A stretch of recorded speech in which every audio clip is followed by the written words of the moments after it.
Assalamualaikum warahmatullahi wabarakatuh. Para pemirsa channel YouTube saya, pada video kali ini saya akan berbagi informasi tentang aturan terbaru di tahun 2025 tentang usulan profesor yang menurut ketentuan ini lebih simpel ya, bagi rekan-rekan yang akan mengusulkan jabatan fungsional profesor.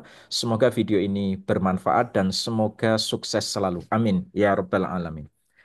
Baik, yang menjadi rujukan dari video ini adalah Kemendikti nomor 63 tahun 2025 tentang petunjuk teknis layanan pembinaan dan pengembangan profesi dan karir dosen yang ini ditetapkan pada tanggal 3 Maret 2025. Jadi beberapa waktu yang lalu ditandatangani oleh Pak Menteri Pak Brian Yuliarto.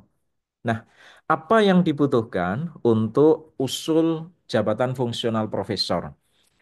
Ada tiga hal besar yang dibutuhkan, di samping ada persyaratan lain ya, tetapi saya menulis tiga ini yang pokok ya. Yang pertama, angka kreditnya mencukupi. Lalu yang kedua, saat ini posisinya berada pada pangkat golongan pembina, mulai dari pembina ya, 4A, 4B, atau 4C, dengan masa kerja sekurang-kurangnya 10 tahun sejak asisten ahli, sejak jabatan fungsional pertama. Dan yang ketiga, memiliki syarat khusus profesor dan salah satu syarat tambahan. Nah, ada persyaratan lain, tetapi saya tidak fokus pada persyaratan itu karena saya menganggap semua dosen, persyaratan-persyaratan yang saya anggap persyaratan lain itu insya Allah eh, tidak masalah. Insya Allah bisa memenuhi. Misalnya, ya, harus doktor, lulusan S3, ya harus semua sudah paham. Lalu harus ada surat pengantar dari rektor. Lalu harus ada berita acara persetujuan dari Senat. Lalu harus memiliki BKD 4 semester dengan apa status memenuhi ya. Lalu penilaian kinerjanya sekurang-kurangnya baik ya. Itu saya anggap semua dosen kebanyakan bisa memenuhi. Tapi ya saya fokus pada tiga syarat ini.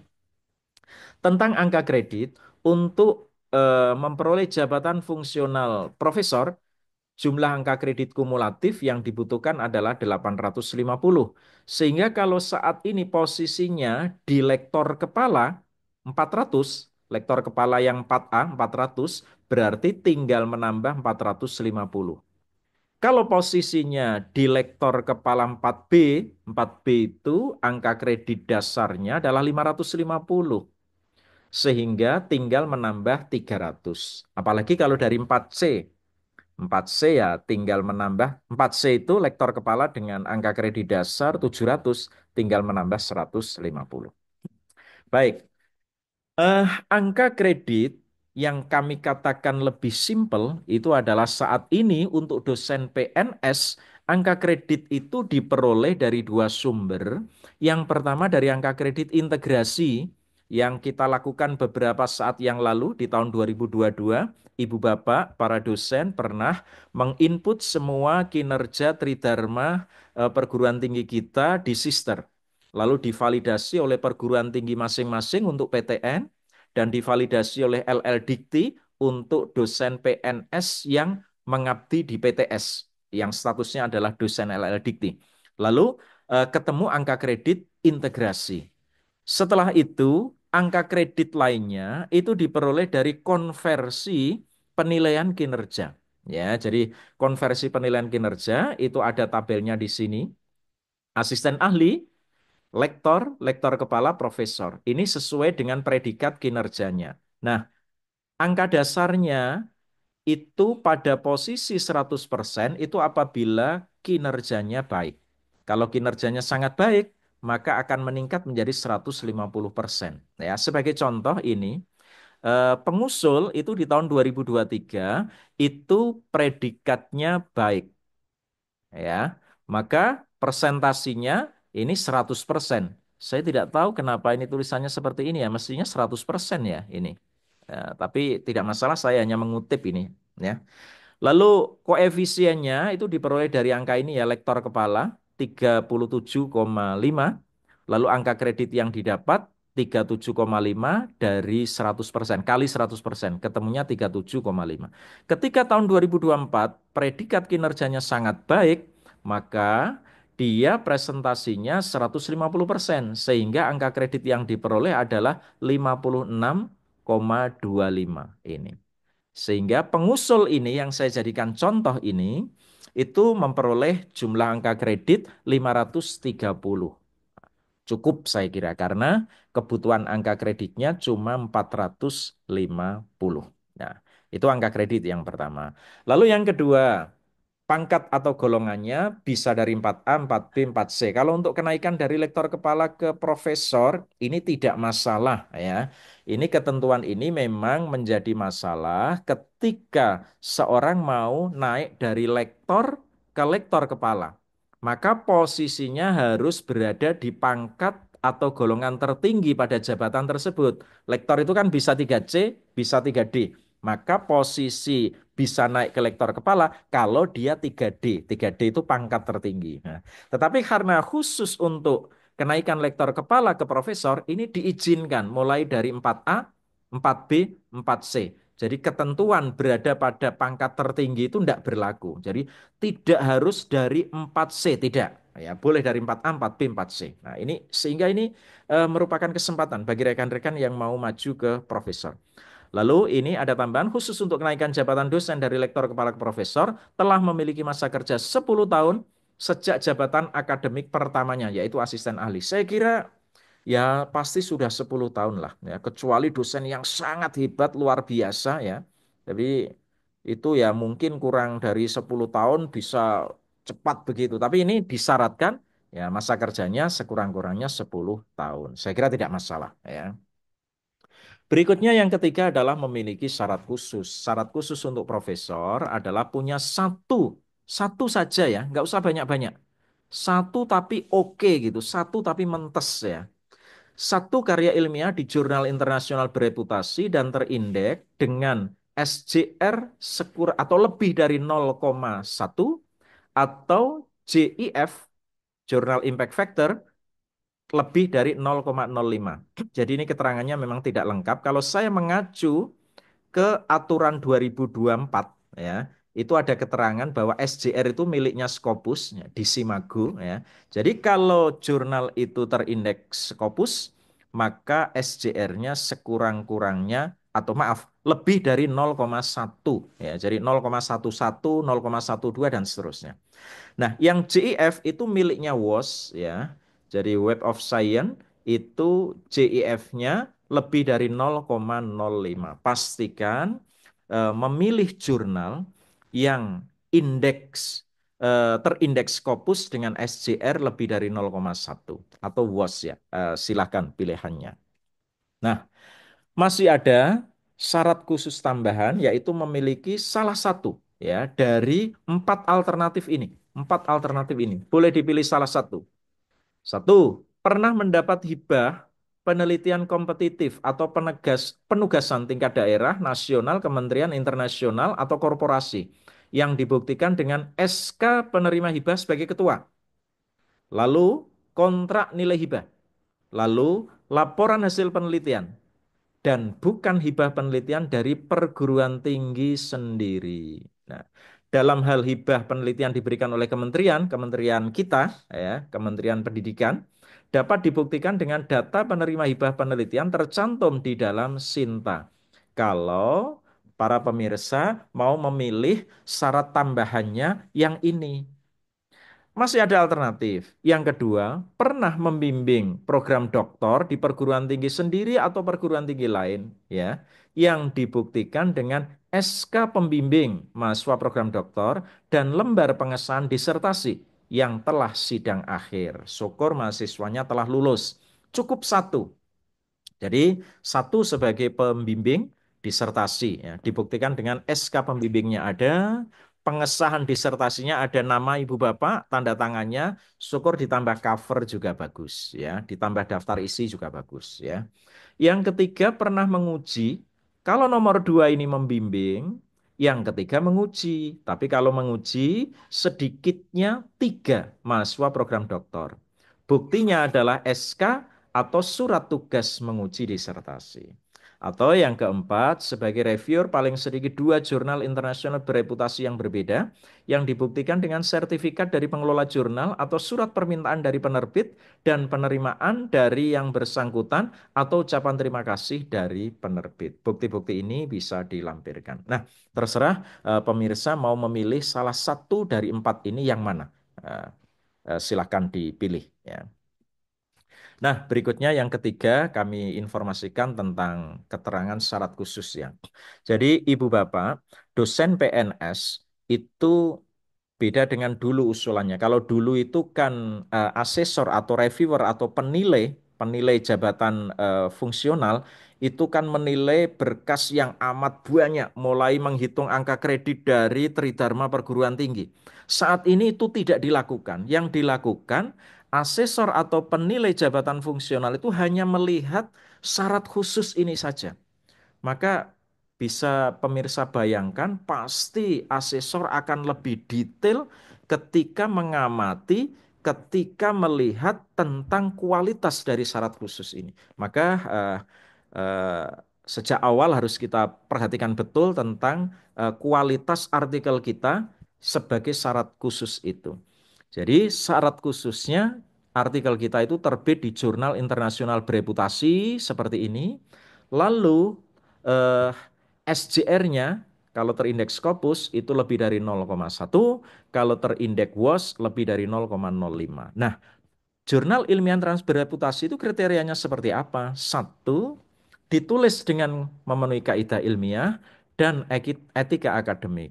Kaidah ilmiah artinya ini sudah barang tentu sudah direview oleh eh, pemilik jurnal itu ya, dewan redaksi dari jurnal tersebut. Tapi ada kalanya beberapa kasus saja ya kami temui, misalnya pada saat tabelnya masih berbentuk bahasa Indonesia ya. Jadi mungkin ada kekhilafan ya dari pengusul, penulis maupun dari dewan redaksinya masih kelewatan tertulis dengan bahasa Indonesia. Nah, ini tentu asesor atau penilai ini akan punya kesan yang jelek bahwa penulisannya tidak sesuai dengan kaidah ilmiah.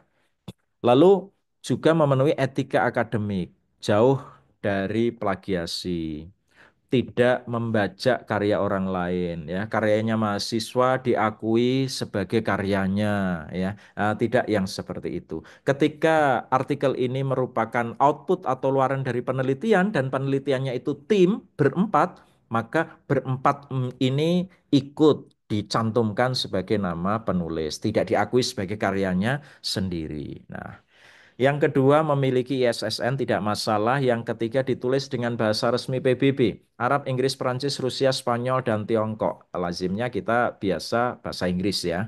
Lalu yang keempat, memiliki terbitan versi daring tidak masalah. Lima, Dewan Redaksi atau Editorial Board adalah pakar di bidangnya paling sedikit berasal dari 4 negara. Pastikan para pemirsa memilih jurnal internasional yang editorial board-nya itu sekurang-kurangnya berasal dari 4 negara dan memiliki kepakaran di bidang yang relevan dengan skop jurnal itu.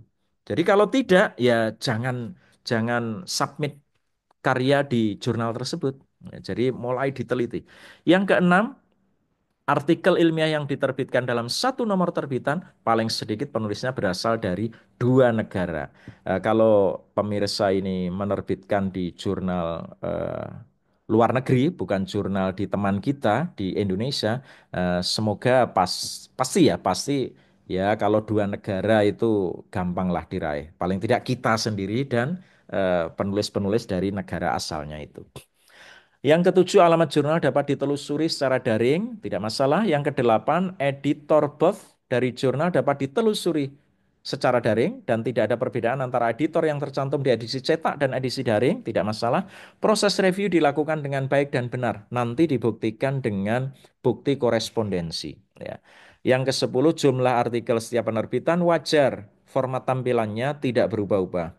Jangan sampai sekali terbit 100 artikel. Nah, yang seperti ini pasti mencurigakan di mata penilai usulan jabatan profesor. Lalu yang ke-11 tidak pernah ditemukan sebagai jurnal yang tidak bereputasi atau jurnal meragukan oleh Direktorat Jenderal Pendidikan Tinggi dan tidak terdapat pada daftar jurnal atau penerbit kategori yang diragukan. Nah, ini. Ini sebagai contoh ya, di bidang ilmu kami di accounting, misalnya ada jurnal namanya Review of Accounting and Finance. Publishernya ini Emerald.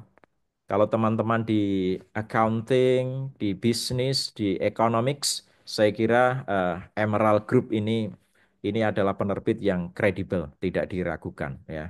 Lalu eh, penilai akan melihat ya, asesor jabatan fungsional akan melihat hal-hal seperti ini ya. Oh, ini Q2 untuk accounting ya. Bahkan ini Q1 untuk economics ya. Lalu dilihat dari sini SJR-nya itu 0,05, berarti memenuhi syarat karena syaratnya adalah lebih dari 0,01. Nah, tapi ini tertulis tahun 2023. Tidak apa-apa ketika memang data terbaru yang diterbitkan oleh Simago, pengindeks Scopus ini memang yang terbaru 2023, ya tidak apa-apa. Karena itu memang sudah yang terbaru. Nah, tentu penilai itu juga tidak hanya melihat laman atau website dari Simago.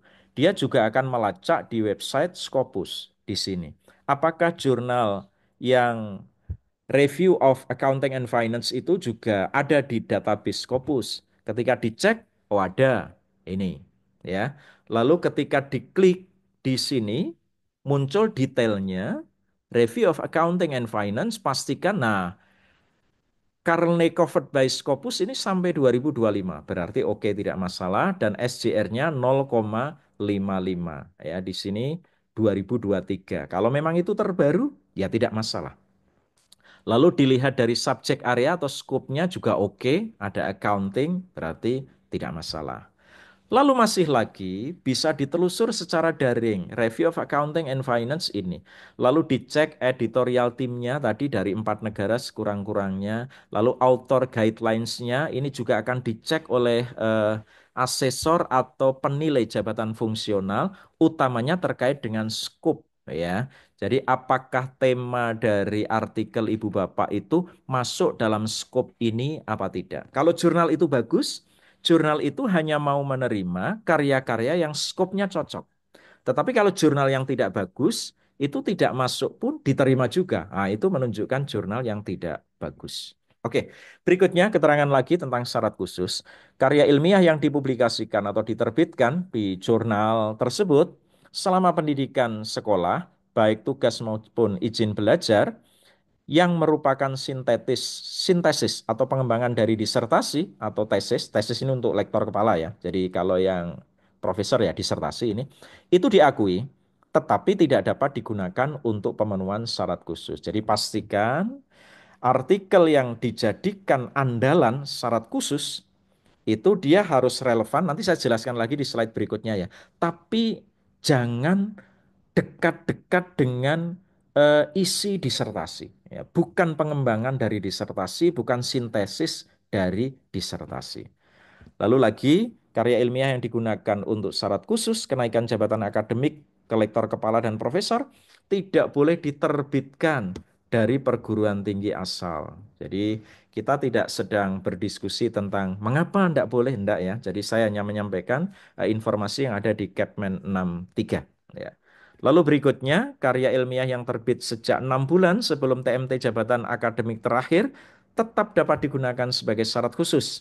Jadi tidak kecewa ya, tidak ada istilah eh, artikel yang terbit di jurnal internasional bereputasi hangus ya, selama masih dalam cover 6 bulan. Ini terjadi apabila ada kasus begini, sedang mengajukan mengusulkan jabatan fungsional lektor kepala. Eh, Bersamaan dengan itu pula sedang submit artikel. Ternyata SK lektor kepala turun. Habis itu ternyata artikelnya juga publish berdekatan. Nah, itu tetap bisa diakui sejak 6 bulan sebelum TMT-nya. Nah, ilustrasinya seperti ini. Misalnya 1 Maret 2022 ini TMT lektor kepala. Maka karya yang terbit selama ini 6 bulan ya sebelumnya ini tetap bisa diakui. Tapi kalau karyanya terbit di sini, ya tetap tidak diakui, ya. Jadi kalau dari 1 September 2021 sampai ini tetap bisa diakui. Apalagi kalau di sini ya jelas tidak masalah. Kalau di sini ya tetap bisa diakui. Yang nggak bisa itu yang di sini. Ya, lebih dari 6 bulan. Lebih dari 6 bulan ini. Baik, clear saya kira ya.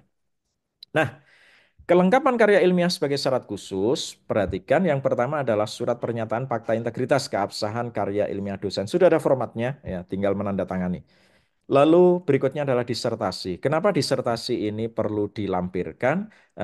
Untuk memberikan kesempatan bagi penilai untuk mencocokkan apakah betul isi disertasi itu berbeda dengan karya ilmiah yang menjadi syarat khusus ya. Jangan sampai ini merupakan pengembangan dari disertasinya. Lalu yang ketiga, bukti korespondensi karya ilmiah yang diajukan sebagai syarat khusus dan ini bukti korespondensi yang substantif ya. Jadi ada jejak record proses revisi antara penulis dengan dewan redaksi dan korespondensinya ini substantif. Misalnya di bagian background atau latar belakang diminta menambahkan eh, tentang teori atau fenomena gap atau riset gap untuk mempertajam pentingnya eh, tema itu diteliti. Misalnya seperti itu. Atau literatur review diminta ditambah. Lalu bagian metodologi, metode penelitian atau riset method diminta ditambahkan penjelasan dan seterusnya. Bukan korespondensi yang kalimat-kalimat singkat, misalnya konfirmasi saya sudah submit, konfirmasi saya sudah membayar, bukan yang seperti itu, tapi korespondensi yang substantif terkait dengan karya ilmiah itu. Lalu yang keempat adalah dokumen uji kemiripan karya ilmiah, uji Turnitin. Walaupun di Kepmen 63 ini tidak ada syarat angka minimal berapa begitu ya, lazimnya ya jangan sampai lebih dari 20%. Ini yang tidak kalah pentingnya, perhatikan kesesuaian ini. Ini yang selalu dicek oleh penilai jabatan fungsional ya. Jadi bidang ilmu lektor kepalanya ini harus sesuai. Lalu bidang ilmu ijazah atau doktor, misalnya ilmu akuntansi, ya. Ada perguruan tinggi yang prodinya ilmu ekonomi. Ya tidak masalah kalau memang ada konsentrasi manajemen, akuntansi dan ekonomi. Tadi maaf, saya ulang bidang ilmu lektor kepala misalnya akuntansi keuangan lanjutan, ya. Misalnya. Lalu topik disertasinya kualitas pelaporan keuangan, ya. Lalu bidang karya ilmiah syarat khususnya kualitas laba atau earnings quality. Pastikan earnings quality yang ditulis ini bukan pengembangan dari isi disertasi. Ya. Lalu bidang keahlian profesor atau guru besar yang diusulkan misalnya akuntansi keuangan untuk korporasi. Zaman saya itu akuntansi keuangan begitu cukup. Karena memang pada saat itu belum ada istilah penyusunan formasi jabatan yang dibuat oleh prodi. Nah, ketika prodi sudah mengusulkan formasi jabatan yang telah disahkan oleh rektor, di sini dibagi betul setiap KBK formasi jabatan yang disediakan oleh prodi untuk setiap jenjang jabatan fungsional, profesor, rektor kepala, lektor, asisten ahli. Nah, ketika bidang yang diambil ini terlalu umum, misalnya ilmu akuntansi atau financial accounting. Nah, ini menjadikan teman yang lain ini nanti jadi kehabisan. Maka biasanya saat ini prodi sudah menyusun formasi jabatan yang lebih detail ya, agar dosen yang ada di prodi tersebut memperoleh kesempatan menduduki formasi jabatan-jabatan itu. Misalnya akuntansi keuangan untuk korporasi, akuntansi keuangan untuk UMKM, akuntansi keuangan untuk sektor publik, akuntansi keuangan untuk pemerintah daerah. Misalnya seperti itu ya, misalnya. Dan itu sudah disusun oleh program studi. Pastikan ini sesuai semuanya ya. Jadi sesuai, tidak bidang-bidang yang jauh berbeda. Ya. Nah, kapan mengajukan? Ada kesempatan di Maret. Kalau tidak, ya besok di Juni. Kalau tidak, ya di September. Ya, utamanya di tahun 2025 ini yang berdasarkan Kepmen 63 tahun 2025. Kita tidak tahu di tahun 2026 apakah ada revisi ketentuannya, aturannya atau bagaimana. Maka selagi ketentuannya seperti ini, segera ajukan profesor, rekan-rekan dan semoga sukses. Nah, untuk gelombang pertama yang Maret ini ada surat yang terakhir yang terbaru tertanggal 20 Maret 2025 kemarin, itu untuk pembukaannya ini sampai 16 April. Ya, jadi yang gelombang satu yang di Kepmen tertulis Maret 2025 ini telah disusuli edaran bahwa kesempatannya dibuka sampai 16 April. Demikian, semoga bermanfaat dan ketika informasi ini memang bermanfaat, boleh like dan subscribe channel saya. Wallahul muwaffiq ila aqwamit thoriq. Assalamualaikum warahmatullahi wabarakatuh.